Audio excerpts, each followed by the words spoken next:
Hello दोस्तों, welcome back to another video of business class 12 from once classes. मैं हूं Sudhir sir, आप सभी का हार्दिक स्वागत करता हूं इस वीडियो में।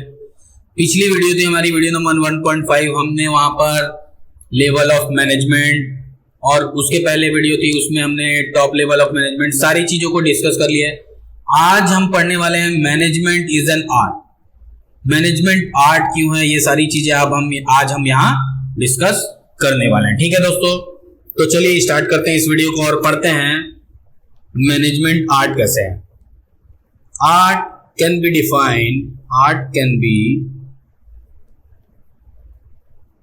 Defined as systematic body of knowledge. Systematic body of knowledge आ रहा है समझ में। Management is an art. Management is an art कैसे है?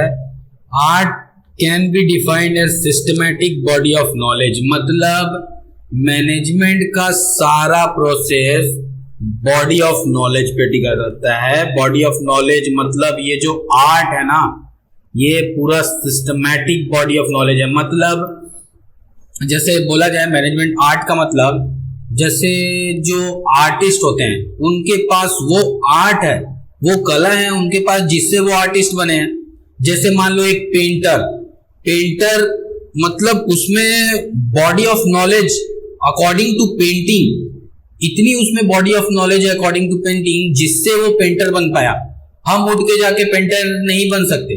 क्यों? क्योंकि हमें वो सिस्टमैटिक बॉडी ऑफ नॉलेज नहीं है। हो सकती है आपकी एबिलिटी कुछ और हो, उसकी एबिलिटी कुछ और हो, तो सबकी अलग अलग ability with a systematic body of knowledge is defined as management is an art. समझ आया? ये डिफाइन करता है कि मैनेजमेंट क्या है, आर्ट है। जैसे अब उसके लिए क्या क्या चीजें जरूरी है। Management is an art. अब इन चीजों के लिए क्या रिक्वायर्ड है? रिक्वायर्ड स्किल, मतलब एक प्रॉपर स्किल होनी चाहिए अगर आप मैनेजर हो तो, और क्रिएटिविटी होनी चाहिए कि किसी चीज को देख के ऑटोमेटिक हमारे पास थिंकिंग रन करने लगे कि हमको क्या आ जाए। और गेट प्रोटेक्शन, प्रैक्टिस होना चाहिए, प्रॉपर प्रैक्टिस होना चाहिए जिससे परफेक्शन लाया जा सके। जैसे मैंने यहाँ पे एग्जाम्पल लिया था इसका एक पेंटर का। फॉर एग्जाम्पल, चलो एक एग्जाम्पल के थ्रू समझते हैं। ये भाई साहब को एक मैं बनाता हूं। हमारे पास एक ही भाई साहब है, ये है हमारा भाई साहब। समझ आए दोस्तों? ये है हमारा भाई साहब, है ना? ये हमारा भाई साहब है। ठीक है दोस्तों, तो इस भाई साहब की ये एक पेंटर है। चलिए लिख देते हैं, ये क्या है दोस्तों? एक पेंटर। ये ड्राइंग, पेंट, स्केच, ये सारी चीजें करता है। तो समझना दोस्तों, ये पेंटर इसलिए है क्योंकि जो इसकी क्वालिटी है, quality means body of knowledge है, बॉडी ऑफ नॉलेज हमसे हटकर है। मतलब इसको पेंटिंग के बारे में सारी नॉलेज है। क्यों? क्योंकि इसके पास फुलफिलमेंट है, क्योंकि ये फुलफिलमेंट है। फुलफिलमेंट क्या क्या फुलफिलमेंट है इसके पास? इसके पास उसकी स्किल है, उसके पास उसकी क्रिएटिविटीज है, उसके पास परफेक्शन है, उसके पास थिंकिंग एबिलिटी है। मतलब ये सारी स्किल्स इसमें कंप्लीट है दोस्तों। इस कारण वो क्या है, इस रीजन से वो जो पेंटर है वो पेंटर बना। मैं उठ जाऊं और बोलूं कि ये पेंटिंग कर दूं, तो मेरे में अगर ये स्किल होगी तो मैं भी कर दूंगा, बट मेरे में स्किल नहीं है, इसलिए मैं वो पेंटर नहीं हूं। समझ आया? आया समझ में? तो ये मैनेजमेंट इन आर्ट था, समझिए दोस्तों। आगे चलते हैं। The main features of art. Main feature क्या है आर्ट के? समझना दोस्तों, मेन फीचर क्या है आर्ट के? सबसे पहला फीचर तो यही है कि उसके पास सिस्टमैटिक बॉडी ऑफ नॉलेज होना चाहिए।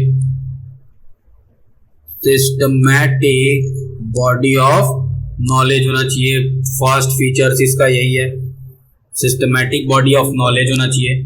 मतलब समझने की बात यह है, इसको ज्यादा कुछ एक्सप्लेन करने की जरूरत नहीं है, इसका यहीं पे लिखा हुआ है।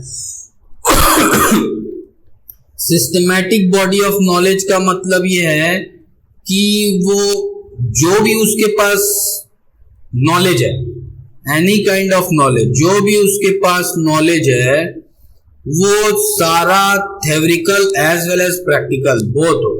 ये नॉलेज उसका थ्योरिकल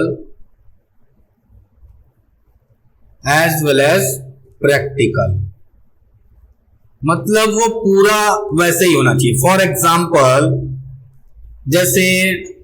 जैसे क्या बोल सकते हैं एग्जाम्पल, जैसे एक पेंटर है, जैसे हमने पेंटिंग की बात ली थी, तो एक पेंटिंग है तो वो पेंटर इस पेंटिंग को with knowledge of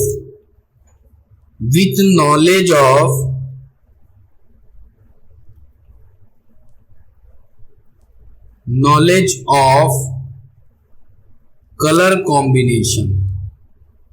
combination and ability.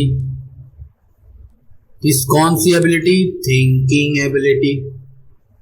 तो इस एबिलिटी के थ्रू वो सारा चीज अपने इस बॉडी ऑफ नॉलेज में पूरा कर सकता है, जिससे उसको पेंट करने में हेल्प या सारी चीजें मिलती हो। समझ आया दोस्तों? ये फर्स्ट पॉइंट था, systematic body of knowledge. Point number 2 लिखा है दोस्तों यहाँ पे, पर्सनलाइज्ड एप्लीकेशन। समझते हैं, पॉइंट नंबर 2 लिखा है दोस्तों, पर्सनलाइज्ड एप्लीकेशन। पर्सनलाइज्ड एप्लीकेशन, इसमें क्या है दोस्तों? पर्सनलाइज्ड एप्लीकेशन में लिखा है, in the field of art theoretical knowledge is not enough. याद रखना, जैसे पिछले में बता दिया हूं, आर्ट के फील्ड में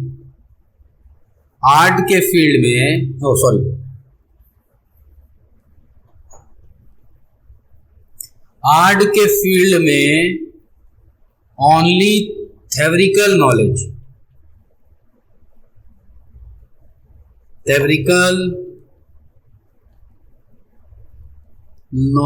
इज नॉट इनफ। आजकल के फील्ड में, सिर्फ आर्ट के केस में, आर्ट के फील्ड में theoretical knowledge is not enough. सिर्फ थ्योरिकल नॉलेज की रिक्वायरमेंट या सिर्फ थ्योरिकल नॉलेज जरूरी नहीं है, इसके साथ साथ including theoretical knowledge,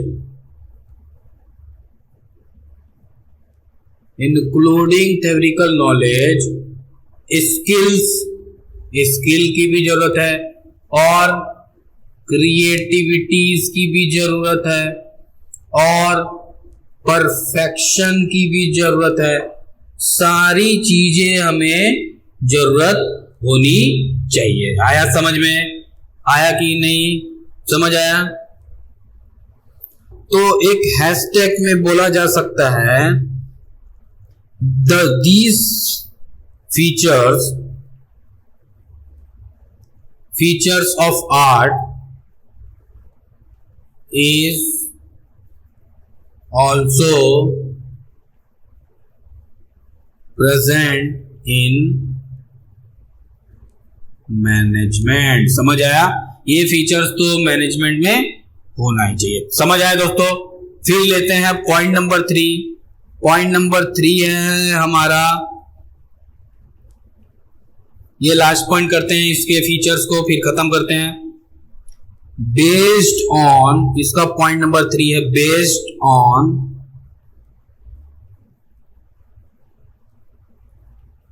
practice and creativity.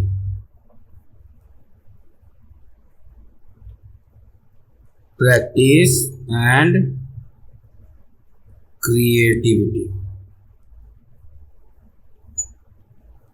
Practice and creativity. समझिए दोस्तों, अब समझना दोस्तों, based on practice and creativity. मान लीजिए यहां पे एक मेंबर है, एक पर्सन है, मान लीजिए एक मैन है, ये हो गया। अब ये बंदा, ये जो है, क्यों एक डांसर बना? चलिए, ये कौन है? एक डांसर है। ये देखो, थोड़ा सा और डांसर को थोड़ा सा ऐसा मूवमेंट कराते हैं अपन। ये है हमारा डांसर, इसके पूरे हाथ पैर में फ्लेक्सिबिलिटी है दोस्तों क्योंकि डांसर है, ठीक है। तो ये डांसर है, तो ये डांसर कौन है? यहां अभी तक का बेस्ट डांसर है दोस्तों। मान लिए कि ये डांसर कौन है? अभी तक का बेस्ट डांसर है। वाई? कैसे हुआ? हाउ? कैसे हुआ दोस्तों? क्योंकि ये बेस्ट डांसर कैसे बना? क्योंकि इसने क्या किया? हाँ, टच ही नहीं होता है। क्योंकि इसने क्या किया? प्रैक्टिस एंड अपनी डांसिंग में क्रिएटिविटी लाया। मतलब ये दो वर्क करने से ये क्या हुआ? बेस्ट डांसर हुआ। नेचुरली ये तो इसमें उसकी आर्ट थी ही, डांसिंग इसकी आर्ट थी, बट उसमें प्रैक्टिस और क्रिएटिविटी से, practice plus creativity is equal to perfection. तो क्या हुआ? उसमें परफेक्शन आ गया, और इस परफेक्शन के थ्रू इसने सारी चीजें बहुत अच्छे से मैनेज कर ली, और ये master of dance, DID, dance India dance में मास्टर ऑफ डांस बन गया। समझ आया दोस्तों? तो ये था मैनेजमेंट इज एन आर्ट और उसके कुछ फीचर्स। ठीक है, मिलते हैं दोस्तों अगली वीडियो में। तब तक के लिए एडवांस क्लासेस की ओर से सुधीर सर बहुत बहुत धन्यवाद करता है आपका इस वीडियो को वॉच करने के लिए। तो गुड बाय दोस्तों।